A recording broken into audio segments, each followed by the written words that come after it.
On the positive side, eto guys, puro pera ito mga kapiksi, no? So, unahin natin to. These are ancient number 777 guys. I-check nyo yung ibig sabihin yan. Baka may additional naman sa inyo ang inyong mga anghel gabay. So, ito yung mga blessings, pagpapala kasaganaan guys. Paldo-paldo ito sa pera, mga kapiksi, no? Ibig sabihin, maaring madami yung pumasok na pera or biyaya sa inyo, parang mas malaki kaysa sa inaasahan nyo. So, kunwari, meron kayong ina-expect na komisyon. Yung komisyon na inaasahan mo, parang mas malaki yung dadating sa inyo, mga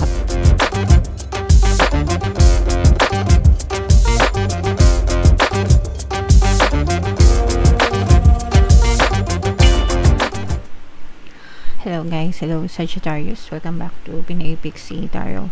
Ang pamagat ng episode natin for tonight is New Moon Kapalaran para ngayong October to November para sa Sagittarius, Sun, Moon, Rising sign and Venus. So yung ating New Moon guys ay ngayong October 21. Tapos yung next na New Moon naman natin ay sa November 20 mga kapiksi. So, ang reading na to ay para sa period na yan guys. And unahin natin itong deck na to, no? Ito yung ating moon message para sa inyo. A new romantic cycle begins. Wow. So, hindi naman to mag-resonate sa lahat guys. But, in case makaresonate kayo, take that message. So, new romantic cycle. Ibig sabihin, for some of you, kung single kayo guys, maaring may bagong pag-ibig, no, na kumatok sa inyo. Pwedeng bagong person or old person na maaring magbalik, no? And parang panibagong chapter ng inyong relationship, yung inyong ma-experience guys. And kung kayo naman ay meron ng partner o specific person, pwedeng nagkakaroon kayo ng bagong yugto sa inyong love relationship. So kunwari from boyfriend-girlfriend, pwede kayong mag-live in together as a couple, o kaya naman mag-propose sa'yo, engagement, wedding, ganyan. O kaya naman pwedeng basta nagle-level up lang yung inyong relationship ng iyong partner or specific person. Okay, so whatever, kahit ano pa yung status nyo guys. Yeah, so bagong pag-ibig guys.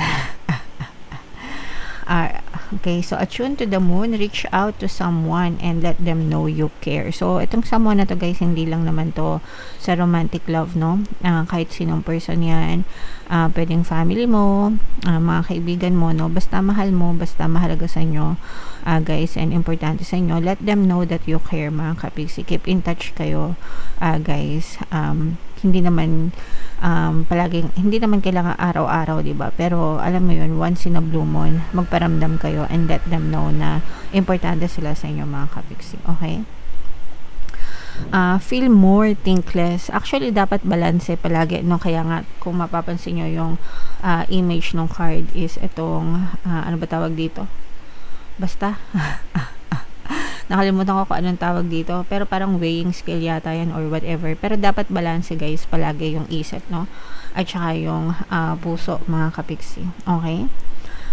Ayan, no, marriage or engagement is on the cards. Sabi ko nga kanina, no, kung kayo ay may mga person na pwedeng nagle-level up yung relationship nyo, pwedeng magkaroon kayo ng mga marriage proposal, wedding proposal, engagement, ganyan, o kaya live-in together, mga kapiksi. Pero talagang ibig sabihin, nagle-level up talaga yung inyong romantic relationship mga kapiksi. For some of you naman guys, no, a legal matter will go your way. Guys, ibig sabihin kung meron kayong mga pinaglalaban ng mga legal issues sa korte, sa barangay, sa HR, kung anumang departamento, guys, ibig sabihin everything will work out in your favor mga kapiksi. And palagi kayo mag-affirm guys, palagi kayo mag-affirm, everything is always working out for me, everything is always working out in my favor. Okay? And pay some attention to your appearance, but don't be all about appearances. So it's okay na alagaan natin yung appearance natin mga kapiksi, kasi if you feel good, you feel happy, no? And if you feel happy, you feel positive, and positive din yung mangyayari sa inyo. guys. So, yun yung nagagawa kapag inaalagaan natin yung sarili natin, di ba? Because we feel good and we feel happy, mga kapiksi. So, nakakontribute yan sa pagiging positibo natin, guys. Okay? So, hindi mo naman kailangan magpa-enhance or magpa-retoke kung wala kang pera. Kung gusto mo, okay lang yun. Walang masama doon, walang problema. I mean, sa panahon ngayon, no? It's your body, it's your right kung anong gusto nyong gawin sa sarili nyo, di ba? Pero sometimes kasi, di ba, hindi naman natin kayang gumastos, wala tayong pera. So, yung mga simpleng pag-aayos lang, okay na yun, mga kapiksi, okay? Ang importante kasi yung mindset nyo, no? Meron kasing iba na nagpaparetoke, kahit anong retoke nila, they don't feel good and they don't feel confident. Sa mindset na yun, mga kapiksi, okay? Mindset na yun. Whereas, meron mga ibang tao na kahit hindi magparetoke, they feel good and they feel confident about themselves. So, yeah, it's a matter of changing your perspective, guys, okay? Alright, so, yeah, comment down below, Sagittarius, if feeling nyo naka-resonate kayo dyan. So, hanapin natin yung energy nyo, guys. Habang sinashuffle ko to, panoorin nyo muna yung video natin regarding sa ating paano mag-manifest ng abundance video course. Kapiksi, sawa ka na ba sa mga struggles at hirap sa buhay mo? Masipag ka ba at masikap sa buhay ngunit hindi ka pa rin umaasenso? Ilang beses ka na bang nag-attempt mag-negosyo at mag-invest pero palagi ka pa rin nalulugi? Sa pagkakataon na ito ay maaaring may subconscious beliefs ka na nagiging balakid sa iyong pag-unlad at pagyaman. Introducing, paano mag-manifest ng abundance video course. Dito ay matututunan mong ma-overcome ang mga balakid mo para tuluyan ka ng umunlad, umasenso, sumagana, maging matagumpay, successful at maswerte sa iyong kabuhayan, pera, trabaho, negosyo, salapi at kaperahan ng bonggang-bongga. Dali, mag-send na ng email sa pinoypixie@gmail.com at simulan na ang iyong pagyaman ngayon. Alright, so sa lahat na gusto mag-avail ng course, guys, naka-flash sa screen nyo, meron tayong paano mag-manifest ng abundance video course, paano mawala ang third party at magkaroon ng harmonious na relationship, paano pabalikin si ex, revise, breakup. Sa mga interesado, guys, mag-send lang kayo ng email sa pinoypixie@gmail.com. And ito, guys, yung mga naghahanap ng pampaswerte, aventurin at saka citrin yung recommended ko, punta lang kayo sa description box, guys. So, Sagittarius kayo and your present ng Queen of Wands. Ito yung ating moon energy, mga kapiksi. So, latag natin yung spread nyo, guys. And, wow, grabe. By the way, kung hindi nyo pa napapanood yung inyong 2026 kapalaran, punta lang kayo sa homepage natin. Available na yung reading nyo doon, guys. So, ito, guys, super positive ito lahat, no? Meron dito presence ng another air sign. Although, merong stress na nakikita tayo. Air sign, Aquarius, Gemini, Libra. Fire sign, Aries, Leo, Sagittarius. For some of you, guys, this can be health issues, mga kapiksi, or kasi yung iba sa inyo parang nahirapan kayo matulog sa gabi, o kaya pwedeng dahil din sa pag-overthink nyo, o kaya baka meron kayong stress na nararanasan, guys. So, iwasan nyo yung overthinking, kasi yung overthinking, doon, yun ang ugat ng stress, mga kapiksi, yung overthinking. May iwasan nyo siya kapag hindi kayo nag-isip. So, libangin nyo yung sarili nyo, guys, at saka mag-meditate kayo. Pag nag-meditate kayo, kumakalba yung nervous system nyo. And kapag kalmado yung nervous system nyo, matatahimik yung isip nyo, hindi kayo masyado mag-overthink, and makakatulog kayo ng maayos, okay? Yeah, kasi for some of you, parang nagkakaroon kayo ng konting problema sa pagtulog. Pwedeng dahil sa stress, guys, alright? On the positive side, eto, guys, puro pera ito, mga kapiksi, no?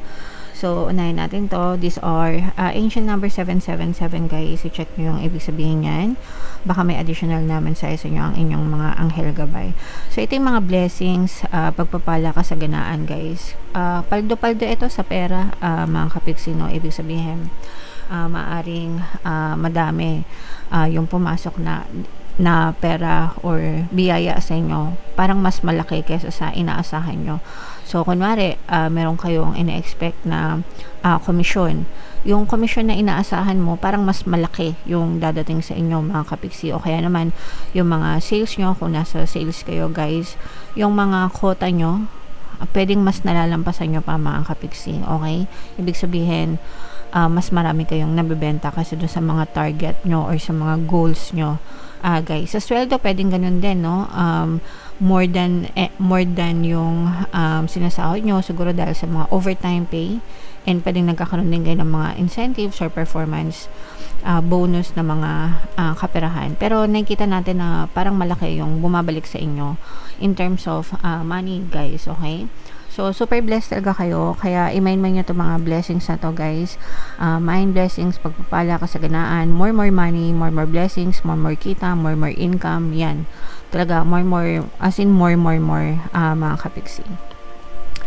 And, mag-ano din kayo, guys, no? Mag-affirm, o galiing mag-affirm, guys. Yung palagi kong in-encourage sa inyo. Money come to me. Palagi ako may pera, palagi ako nagkakapera. I'm the queen of abundance. I'm the king of abundance. So, kahit paulit-ulit nyo siyang naririnig dito sa akin, sa channel ko, hindi pa rin ako magsasawang mag-remind sa inyo araw-araw. At saka may mga bagong viewers tayo. So, yeah, comment nyo na rin yan sa comment section, mga kapiksi. And bukod dyan, guys, nakikita rin natin yung paghil nyo, pag-recover nyo, lalo na, guys, kung nagkaroon kayo ng mga money problems or mga difficult na situations in the past. Unti-unti kayo makaka-recover and unti-unti kayo makakabangon sa mga losses nyo, financial losses. At saka, guys, kung nagkaroon din kayo ng mga sakit, no, pwedeng nagkaroon, sakit, karamdaman. So, unti-unti nagiging ma-okay yung health nyo, guys, kung nagkaroon kayo ng mga health issues. Pero, syempre, guys, sa health, wag kayong magbase lang sa tarot, no? Dapat talaga nagpapacheck up kayo. Sa mga doktor, manggagamot sila yung mga tamang tao na makatulong sa inyo. So, health is wealth, guys, kaya magpa-check up. Pero, nakaka-recover kayo sa mga, parang good health ito, para sa inyo, mga kapiksi. And tuloy-tuloy pa rin grabe, tuloy-tuloy ang paglipad nyo, guys, tuloy-tuloy ang pag-succeed nyo sa buhay, as in talagang unstoppable yung energy nyo. Kasi hindi ko alam kung maganda ito or pangit, pero ito kasi kahit napapagod na kayo, mga kapiksi, talagang ang sipag nyo, tuloy-tuloy pa rin kayo sa paghahanap buhay, sa pagkilos, effort lang. Hindi uso sa inyo yung walang gana, hindi uso sa inyo yung tinatamad, mga kapiksi. As in, kahit na marami kayong sugat, kahit pagod, guys, talagang pursue lang kayo. So, kaya talagang deserve nyo itong mga tagumpay na to, mga kapiksi, at saka itong mga blessings na to dahil sa inyong kasipagan din, guys. Okay? So, yeah. Talagang mataas, malayo pa yung inyong mga mararating sa buhay. Pero, guys, syempre kailangan meron din kayong work-life balance, no? Para hindi kayo ma-burn out, mga kapiksi. Kasi yung iba sa inyo, parang kinakaya nyo lahat.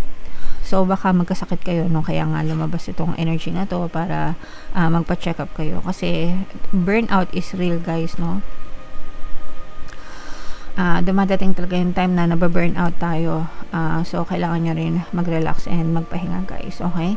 So, itong mga success na to, itong mga blessings na to, mga pera na yan, i-mind nyo yan sa comment section, guys. Yan talaga yung magaganda and positive energies na nakita natin para sa inyo, Sagittarius. And for more tarot readings, guys, ito yung 2026 kapalaran. Ito naman yung ating success stories ng paano mag-manifest ng abundance video course. Thank you for liking, sharing, and subscribing, guys. See you next time. I love you all. Have a nice day. Bye-bye.